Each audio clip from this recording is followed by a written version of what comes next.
तो मेरे प्यारे बच्चों, आपका मेरे चैनल पर बहुत बहुत स्वागत है।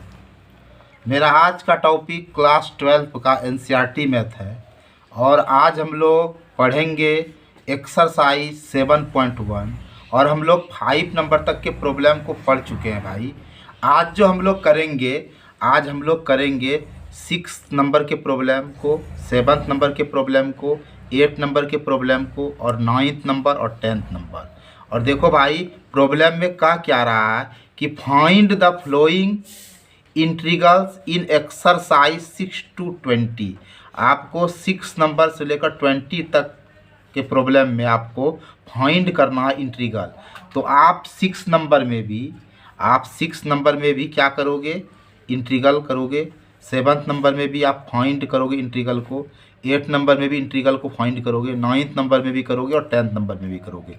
तो आओ भाई, हम आज ये 6 to 10 तक के प्रॉब्लम को बड़े मज़े से समझते हैं और इस तरह से समझते हैं पूरे बेसिक से, ताकि फिर कभी भी आपको ऐसे प्रॉब्लम में कोई भी प्रॉब्लम नहीं हो।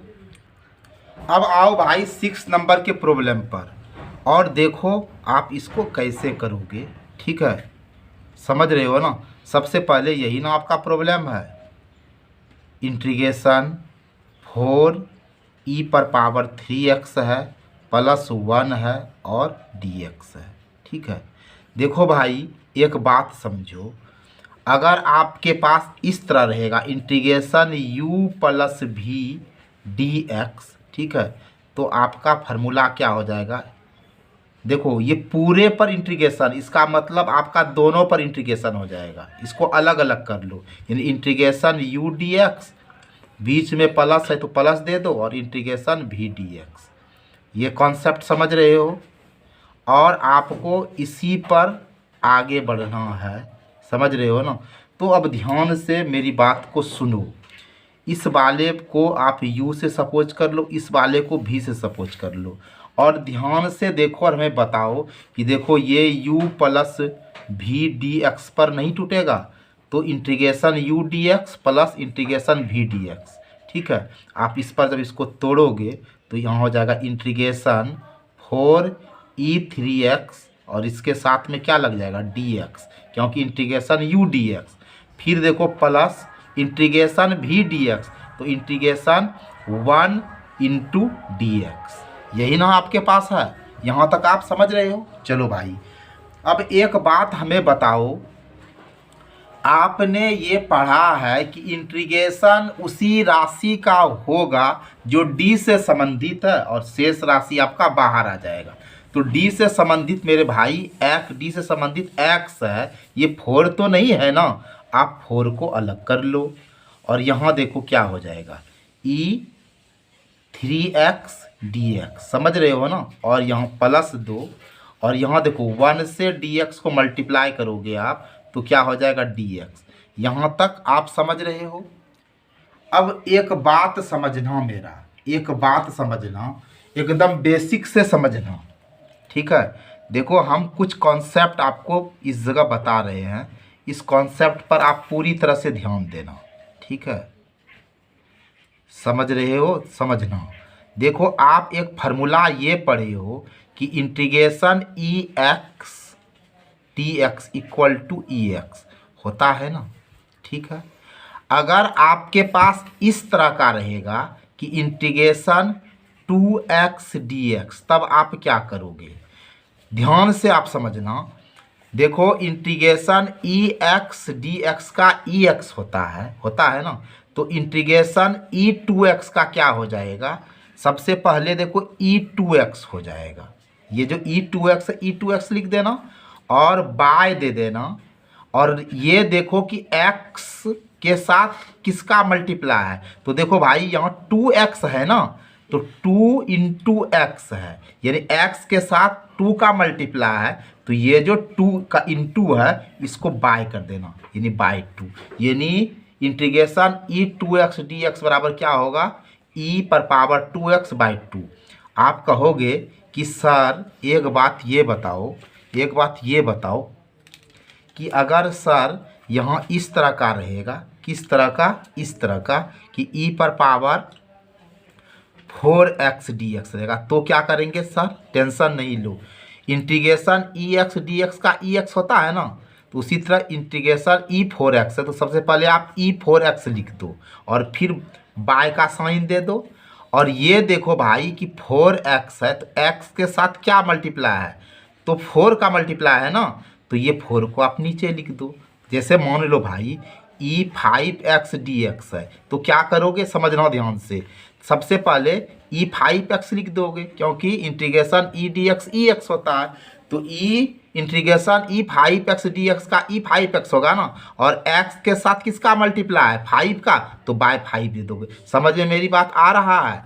और दूसरा कॉन्सेप्ट समझना, अगर इंटीग्रेशन dx रहेगा, इंटीग्रेशन dx रहेगा तो क्या हो जाएगा, x हो जाएगा।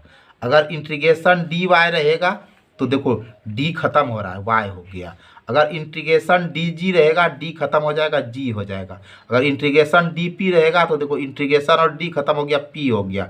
अगर इंटीग्रेशन d और a रहेगा तो क्या होगा, a हो गया। अब तो आप समझ रहे हो ना। अब देखो ध्यान से, यहाँ 4 है तो 4 दे दिए, यहाँ इंटू है ऐसे भी दे दो या इस तरह का भी दे सकते हो। अब इंटीग्रेशन e3x dx है, तो बताओ, हमने अभी बताया ना इंटीग्रेशन ex dx का क्या होगा, ex होगा, तो यहाँ क्या हो जाएगा e3x होगा ना, और बाय दे दो। और यहाँ गौर से देखो कि 3x है तो 3 इंटू एक्स है ना, तो ये जो 3 है ये बाय जो है इसके नीचे में 3 आ जाएगा, यानी e3x और बाय x के साथ क्या मल्टीप्लाई है 3 है तो 3 दे दोगे। और फिर प्लस देखो इंटीग्रेशन dx है तो ये इंटीग्रेशन और d खत्म हो गया, यहाँ x हो गया। और एक बात देखो, चूंकि ये इंडिफिनिट इंटीग्रेशन है, लिमिट नहीं है, तो हमने कहा था ना प्लस c दे देना। अब देखो 4/3 यहाँ कुछ नहीं है तो 1 है ना भाई, तो इसको हम लिख सकते हैं 4/3, ठीक है। और यहाँ क्या है आपका e3x है प्लस x है प्लस c है, यही आपका आंसर हुआ। आई होप आप इसको समझ गए। अब देखो भाई 7 नंबर के प्रॉब्लम में क्या करूँ, सबसे पहले आप सिंप्लीफाई कर लो। क्या कर लोगे, सिंप्लीफाई करना मेरे भाई। देखो आपके पास यही प्रॉब्लम है ना, देखो क्या है x² into 1 minus 1/x² dx है। सबसे पहले आप क्या करोगे, सिंप्लीफाई करोगे। देखो यहाँ इंटू साइलेंट है ना, इसको आप ऐसे लिखोगे, इंटीग्रेशन का साइन दिए। अब देखो ये 1 और x² को मल्टीप्लाई करेंगे तो क्या हो जाएगा, x² हो जाएगा, यानी x² इंटू 1 ऐसे भी लिख दो, x² इंटू 1, बीच में माइनस है तो माइनस दे दो। और फिर क्या लिखोगे, x² into 1/x² dx। I hope आप यहाँ तक समझ रहे हो। एक बार मैं फिर से आपको समझा रहा हूँ, समझिए। देखिए ये 1 से मल्टीप्लाई करेंगे तो x² और 1, बीच में माइनस दिए, फिर x² इंटू 1/x², फिर ब्रैकेट मार के dx लिख देंगे, ठीक है ना। अब देखो क्या करेंगे, ध्यान से आप समझो, x² और 1 को मल्टीप्लाई करेंगे तो x² होगा, माइनस देखो ये और ये आपका कट हो गया तो यहाँ -1 हुआ इंटू dx हुआ। यहाँ तक आप समझ रहे हो ना भली भांति। अब एक बात बताओ कि एक फार्मूला आप ऐसे जानते हो कि अगर आपके पास ऐसे रहेगा integration u minus v dx रहेगा तो आप कैसे करोगे। देखो पूरे पर इंटीग्रेशन है, इसका मतलब दोनों को अलग अलग कर दोगे, इंटीग्रेशन दोगे u और फिर dx, फिर बीच में माइनस दे दो और फिर अलग अलग करें ना, इंटीग्रेशन दे दो और भी dx दे दो। इसी कॉन्सेप्ट के साथ आप प्रॉब्लम को भी तोड़ोगे, समझ रहे हो ना। अब देखो, अब ध्यान से देखो मेरे बच्चों, ये हमारा क्या है u है भाई, और ये क्या है v है। तो फार्मूला क्या कहता है, इंटीग्रेशन u dx, तो इंटीग्रेशन का साइन दो और u के जगह पर क्या है x² है और dx है, माइनस दिए और फिर इंटीग्रेशन दिए, और यहाँ क्या है, यहाँ है 1 इंटू dx। यहाँ तक आप समझ रहे हो। चलो भाई आप समझो आगे। अब देखो यहाँ क्या हो गया, x² dx हो गया और माइनस ये 1 से मल्टीप्लाई किए तो यहाँ dx हो गया। अब देखो एक फार्मूला को गौर से आप देखो कि हमने आपको बताया था फार्मूला कि इंटीग्रेशन xn dx अगर रहेगा तो फार्मूला क्या बनेगा, x पर पावर n+1 बाय n+1। ठीक है, समझिएगा ध्यान से। और इंटीग्रेशन dx अभी तुरंत बताए क्या हो जाएगा, सिर्फ x हो जाएगा। तो अब यहाँ देखो xn dx है, तो फार्मूला बना x पर पावर n+1 बाय n+1। तो सबसे पहले तो आप x दे दो और n के जगह पर 2 है, तो क्या हो जाएगा 2+1 हो जाएगा। और बाय फार्मूला में क्या है, n+1 है, तो यहाँ क्या लिखोगे 2+1 और यहाँ माइनस इंटीग्रेशन dx का क्या है x। एक बात का आप ख्याल रखना मेरे प्यारे बच्चों कि ऐसे ये चैप्टर तो बड़ा इजी है और ये बेसिक चैप्टर है। जब आप इस चैप्टर को सही से पढ़ोगे ना तो क्या होगा, आपको आगे का जो चैप्टर है उसमें बड़ा ही आपको हेल्प मिलेगा। इसीलिए ये चैप्टर बेसिक चैप्टर है। आप इस चैप्टर को बड़े अच्छे से पढ़ोगे ताकि आपको आने वाला जितना भी इंटीग्रेशन है उसमें प्रॉब्लम नहीं होगा, क्योंकि ये चैप्टर बिल्कुल बेसिक चैप्टर है और ये चैप्टर आपका स्ट्रांग होना आगे के चैप्टर के लिए बहुत इंपॉर्टेंट है। इसीलिए प्लीज़ अगर आप नए स्टूडेंट हो और आपको इंटीग्रेशन भारी लग रहा है तो आप इस चैप्टर को ज़रूर 2-4 बार बनाओगे, फिर क्या होगा, फिर आगे आपको प्रॉब्लम सॉल्यूशन में बड़ा ही मज़ा आएगा। ठीक है, यहाँ तक समझ रहे हो आप मेरी बात को। अब आगे देखो हम क्या कर रहे हैं। देखो अब क्या कर रहे हैं, x है, ये 2+1 क्या हो जाएगा बताओ, 3 होगा, बाय 3 होगा, माइनस x होगा। और मैंने आपको कहा है ना +c लिख देना, क्योंकि इंडिफिनिट इंटीग्रेशन में +c देना है। और यही आपका आंसर हुआ। आई होप आप 7 नंबर के प्रॉब्लम को बड़े मज़े से समझे। अब आ जाओ बच्चों 8 नंबर के प्रॉब्लम पर। टेंशन नहीं लो और बड़े मज़े से समझो, ये बेसिक चैप्टर है और बड़ा इंपॉर्टेंट चैप्टर है। ठीक है, स्टूडेंट इसको बड़े इजी में लेता है, लेकिन देखो ये बेसिक है। जब आप इसको बड़े मज़े से समझ जाओगे, पूरा कंसेप्ट क्लियर कर लोगे, तो फिर देखना आपको इंटीग्रेशन, आगे के इंटीग्रेशन के लिए काफ़ी मजबूती मिलता है। इसलिए प्लीज़ आप इसको पूरा कन्फर्म ही कर लो। देखो सबसे पहले मेरा प्रॉब्लम देखो बच्चों क्या है, ax² है, bx है, +c है और dx है। आप इसको कैसे करोगे, देखो मैं आपको बता रहा हूँ ना, इंटीग्रेशन u + v + w और dx रहेगा। तो आप इसको कैसे करोगे, देखो इक्वल टू देना integration u dx plus integration v dx plus integration w dx। ठीक है, इसी कॉन्सेप्ट से आप इसका भी काम करोगे। जैसे मेरे बच्चों ये आपका u हो गया, ये आपका v हो गया और ये आपका w हो गया।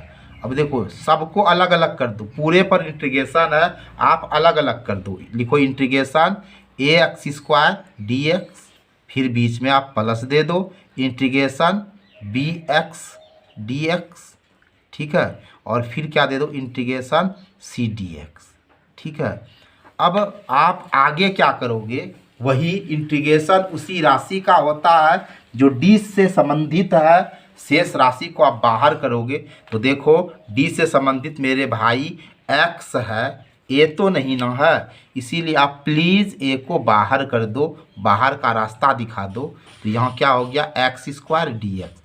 ठीक है ना, फिर देखो भाई ये b को भी आप बाहर कर दो, क्योंकि d से संबंधित x है, इसीलिए x dx को आप अंदर रखो। और फिर देखो ये d से संबंधित x है, c को आप बाहर कर दो तो dx होगा। अब फिर देखो भाई एक फार्मूला आप जेहन में रखो कि मैंने अभी तुरंत इससे पहले वाले प्रॉब्लम में बोला कि integration xn dx equal to जो होता है ना आपका फार्मूला x पर पावर n+1 बाय n+1 होता है। काफ़ी यूजफुल फार्मूला है, ये फार्मूला काफ़ी यूजफुल है और ये आपको काफ़ी मदद देगा। और एक तो ये भी जानते हो इंटीग्रेशन dx तो क्या हो जाएगा x हो जाएगा। ये दोनों जो जानते हो ना, ये बेसिक फार्मूला है और काफ़ी इम्पोर्टेंट फार्मूला है। ऐसे यूँ कहो ना कि इंटीग्रेशन का ये दोनों जो है ना दिल और धड़कन है। ठीक है ना, बड़ा इम्पोर्टेंट फार्मूला है यार, बेसिक का ये काफ़ी इम्पोर्टेंट फार्मूला है, कहो ये बहुत ही इम्पोर्टेंट है। ठीक है, अब देखो भाई, अब यहाँ तो a ठीक है और मैंने बताया आपको फार्मूला कि x n d x equal to x पर power n plus one by n plus one होता है मेरे भाई। तो यहाँ देखो आप इंटू दे दो या क्रॉस दे दो, जो दोगे एक्स दे दो और एन प्लस वन फार्मूला में एन मेरे भाई टू है तो टू प्लस वन दे दिए और बाय एन प्लस वन है तो टू प्लस वन लिखते हैं, प्लस बी दिए यहाँ इंटू दिए और यहाँ देखो एक्स का पावर आपका क्या है वन है ना भाई, तो एक्स पर पावर एन प्लस वन यानी वन प्लस वन हो जाएगा। अब बाय यहाँ क्या आ जाएगा वन प्लस वन। फिर देखो सी इंटीग्रेशन ऑफ डी एक्स का क्या होगा एक्स होगा, यहाँ तक कोई दिक्कत नहीं है ना। अब देखना ए और फिर देखो यहाँ एक्स है, टू प्लस वन क्या हो जाएगा थ्री हो जाएगा, बिल्कुल थ्री होगा। और बाय दे दो टू प्लस वन क्या हो जाएगा थ्री, तो ए यहाँ इंटू छिपा है एक्स क्यूब हो गया बाय थ्री। इसी तरह देखो प्लस दे दिए बी इंटू एक्स है और वन प्लस वन टू होगा मेरे बच्चों और यहाँ क्या हो जाएगा बाय टू और प्लस सी एक्स। लेकिन ये प्लस सी देना आप नहीं भूलोगे क्योंकि आपका इनडिफिनिट इंटीग्रेशन है ना। आई होप आप 8 नंबर के प्रॉब्लम को बड़े अच्छे से समझे। अब आ जाओ आप 9th नंबर के प्रॉब्लम पर। देखो भाई देखो आप 9th नंबर को कैसे बनाओगे। सबसे पहले देखो ये प्रॉब्लम है आपका इंटीग्रेशन 2x² है ना मेरे बच्चों, और e पर पावर x और dx है, ठीक है। अब देखो ध्यान से, हमने आपको अभी तुरंत बताया, क्या बताया कि इंटीग्रेशन u प्लस भी dx अगर आपका रहेगा, ठीक है, तो क्या हो जाएगा u dx integration u dx plus integration v dx। आप इसी का यूज करो ना, तो देखो इंटीग्रेशन क्या हो जाएगा 2x² dx, ठीक है, प्लस इंटीग्रेशन ex dx। ऐसे इस तरह का प्रॉब्लम आपको ऑब्जेक्टिव वाले ऑप्शन वाले में मिलेगा, ठीक है। जब आप एग्जाम दोगे ना तो ऑब्जेक्टिव वाले में ऐसा इंटीग्रेशन आपको 1 नंबर वाले प्रॉब्लम में ज़रूर मिलेगा, ठीक है। लेकिन देखो भाई ये छोटा ज़रूर है लेकिन बुनियाद है और ये आपके लिए काफ़ी इंपॉर्टेंट, मैं फिर से आपको कह रहा हूँ। अब देखो यहाँ तक तो ठीक है। अब देखो भाई इंटीग्रेशन उसी राशि का होता है जो डी से संबंधित है, शेष राशि बाहर हो जाता है, तो प्लीज़ आप 2 को बाहर कर दो ना और यहाँ रखो x² dx और इसको तो कुछ नहीं छेड़ना है, ठीक है। अब देखो आपको 2 फार्मूला आना चाहिए। एक formula integration xn dx equal to x पर power n plus one by n plus one और मेरे बच्चों इंटीग्रेशन ex dx आप इस दोनों फार्मूला का बड़े मज़े से इसमें यूज कीजिए। 2 इंटू देखो xn प्लस वन, तो xn के जगह पर दोगे 2 plus one by n plus one 2 plus one plus देखो इंटीग्रेशन ex का क्या होता है ex होता है, ठीक है। और यहाँ आप प्लस सी लिख दो चूँकि इंडिफिनिट इंटीग्रेशन है। अब देखो 2 हो गया x, 2 प्लस वन क्या हो गया 3 और 2 प्लस वन क्या हो गया 3 प्लस ex प्लस सी। अब आप ऐसे भी इसको लिख सकते हो कि नहीं तो कोई दिक्कत नहीं है 2x³ by 3 plus ex plus c. अब क्या लिखोगे, कुछ तो लिखने का ज़रूरत नहीं है। ये 9th नंबर का प्रॉब्लम रहा और शायद आप इसको समझ रहे हैं। अब आओ देखो 10th नंबर का प्रॉब्लम। देखो भाई इसमें आपको कुछ भी नहीं सोचना है, सबसे पहले ना आपको सिंप्लीफाई करना है। देखो जहाँ सिंप्लीफाई होगा वहाँ आप सिंप्लीफाई बड़े आराम से कर लोगे, ठीक है। इसमें हिचकिचाना नहीं, आप सिंप्लीफाई कर लो। देखो ये तो प्रॉब्लम ही है। अब एक बात बताओ, आगे बढ़ने से पहले आप इसका सिंप्लीफाई करो। सर कैसे करें सिंप्लीफाई? अरे भाई साहब इसको आप ए से सपोज करो, इसको बी से सपोज करो। क्या आपने बचपन में यह फार्मूला अलजबरा में नहीं पढ़ा है? ए माइनस बी का whole square equal to A square minus 2ab plus B square. क्या आपने पढ़ा है? बिल्कुल पढ़ा है भाई, ठीक है। ये फार्मूला का हम लोग यूज करेंगे, कर देंगे ना, करते हैं। तो देखो इंटीग्रेशन ए स्क्वायर मतलब रूट अंडर एक्स पर स्क्वायर, ठीक है, माइनस 2ab भाई, 2a के जगह पर रूट एक्स और b के जगह पर 1/√x, ठीक है भाई साहब, प्लस b का स्क्वायर मतलब 1/√x का स्क्वायर। और बच्चों यहाँ dx है पूरे पर, तो dx दे दिए लास्ट में। अब देखो इंटीग्रेशन पूरे पर है, अब देखो गौर से, रूट अंडर एक्स का स्क्वायर, और आप ये बखूबी जानते हो मेरे बच्चों कि रूट एक्स पर स्क्वायर है, रूट एक्स पर स्क्वायर है, तो रूट एक्स और रूट एक्स करोगे तो ये रूट खत्म हो जाएगा, यानी एक्स होता है। यानी जब आप रूट का स्क्वायर करोगे तो ये रूट और स्क्वायर दोनों खत्म हो जाता है एक्स, ऐसे भी समझ सकते हो। तो रूट का स्क्वायर कर रहे हैं तो रूट भी खत्म और स्क्वायर भी खत्म, यानी एक्स होगा। ठीक है, ये कैसे होता है ये भी हम थोड़ा आपको बताते हैं। जैसे root X into root X है, तो देखो रूट एक्स का मतलब एक्स पर पावर हाफ हुआ, और रूट एक्स का मतलब एक्स पर पावर हाफ हुआ, और ये फार्मूला आप जानते हो, एक्स पर पावर एम इंटू एक्स पर power N equal to x पर पावर एम प्लस एन होता है ना। तो ये एक्स है, ये पावर जुट जाएगा, हाफ और हाफ को ऐड करोगे तो आपका 1 होगा, क्योंकि आप इसका ऐड करोगे तो क्या हो जाएगा 2, और यहाँ 1 प्लस 1 हो जाएगा, तो 1 1 क्या हो जाएगा 2/2, ये कट कुट के क्या हो जाएगा 1, एक्स पर पावर 1 यानी एक्स हो जाएगा। तो सिंपल में आप इतना समझो ना, सिंपल में आप इतना कॉन्सेप्ट समझो कि root Y into root Y, तो ये रूट को आप ख़त्म कर दो और आप वाई लिख दो। ठीक है, अब देखो यहाँ रूट एक्स का स्क्वायर, तो क्या हो गया रूट भी खत्म और स्क्वायर भी खत्म, तो एक्स हो गया, और ये लगा ख़त्म कर दो, और यहाँ -2 हुआ, प्लस 1 का स्क्वायर 1 हुआ, रूट एक्स का स्क्वायर क्या हो जाएगा, अभी तुरंत बताए ना एक्स, तुरंत बताए हैं ना एक्स, बिल्कुल बताए हैं भाई। अब यहाँ क्या है dx। अब देखो भाई, देखो भाई, अगर इस तरह का कॉन्सेप्ट रहे, अगर आपके पास u रहे, माइनस भी रहे और प्लस w रहे और dx रहे, तो क्या करोगे। देखो टेंशन नहीं लो, सबसे पहले पूरे पर ना इंटीग्रेशन है भाई, तो इसको अलग अलग कर देंगे, इंटीग्रेशन u dx, फिर जो साइन है वो साइन का यूज कर दो, माइनस दे दो, फिर लिखो इंटीग्रेशन v dx, फिर जो साइन है प्लस है तो प्लस दे दो, फिर क्या दे दो इंटीग्रेशन w dx। ठीक है, यानी पूरे पर है तो अलग अलग कर देना है, तो पूरे पर अलग अलग कर दो, इंटीग्रेशन x dx, सच्ची बात है, माइनस इंटीग्रेशन, अब यहाँ माइनस है तो माइनस दिए, इंटीग्रेशन 2 dx, और प्लस देखो यहाँ इंटीग्रेशन 1/x dx। ठीक है, अब ध्यान से आप समझो मेरी बात को।